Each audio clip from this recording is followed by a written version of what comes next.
Hi, this is Cheryl with another movement study, looking at, this question of sometimes we can really have, sort of tight and sore, like chronically sore muscles, a lot of tension around the jaw and neck and into the top of our shoulders.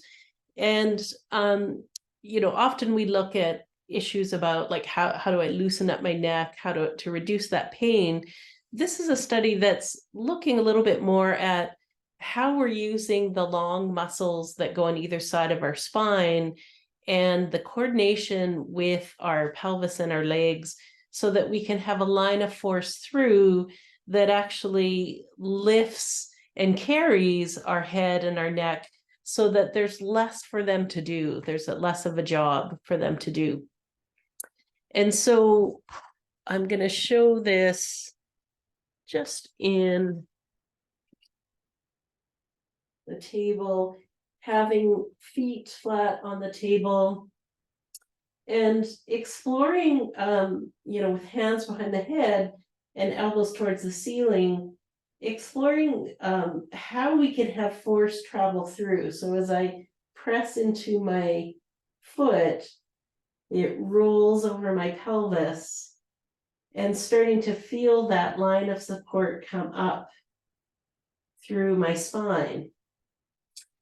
And so this becomes an active base of support so that that pressure through my feet travels through the lines of my legs into my pelvis and could even lift the pelvis and have that line come up through my spine. So that exploration in and of itself creates a sense of your spine lengthening, that your head might slide up away from your feet, but in a kind of body type that has a lot of help from the neck and the chin, it's possible that that push through could create a movement forward or a tightening on the top of your throat.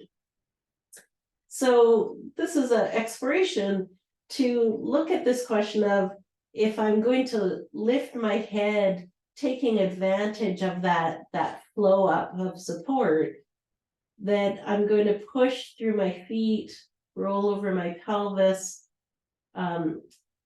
push my spine into the ground, into the table behind me, up to my shoulder blades. So I've got this whole activated column of support that I could lift my head from.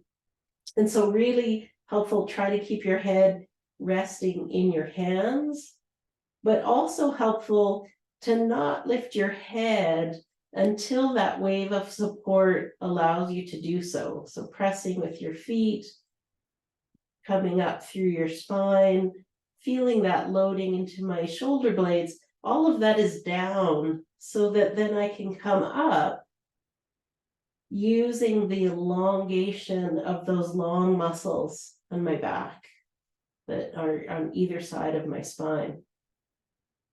And so to contrast this movement with what we think about, the sit-up, right? I have to make the front of me shorter so I can lift my head. This is a really good activity to strengthen abdominal muscles, to lift the head, but more likely to activate those helper accessory muscles in your chin, in your neck, in your throat.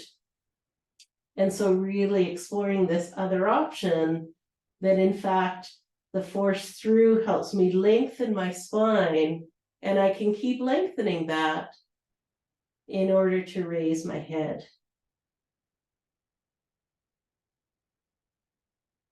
And then when we come to sitting in the upright position, we can also look at this way of pressing into ourselves and getting a lift up through our spine rather than pressing and collapsing the front, bringing our chin forward.